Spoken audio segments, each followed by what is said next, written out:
We have a 2009, what is this trailer? Keystone Sprinter, and we do a lot of dry camping. This is the model with the garage in the back, so with a dividing door, so it's more like a motorhome or trailer with a garage that turns into bunks. Anyway, so we I have a need for an inverter, just charge cell phones, that sort of thing.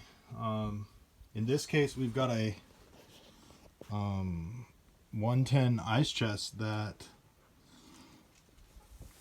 I couldn't, obviously maintain. It also goes 12 volt, but I needed a 120 volt source, so I put in this inverter that I wired up into my converter panel.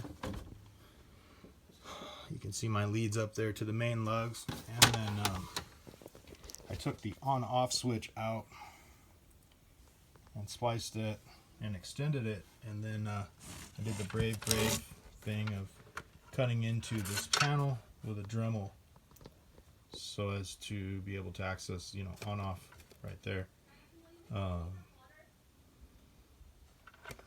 having to open anything up or do anything weird. So this thing, 2000 watts, what's that divided by 120? Anyway, it's enough juice to push most household items, and kind of happy with how it turned out. It was a little brave cutting those holes, but worked out. Thought I'd share in case anybody had a need to install an inverter. This is a standard frame and layout that you may consider doing what I did here.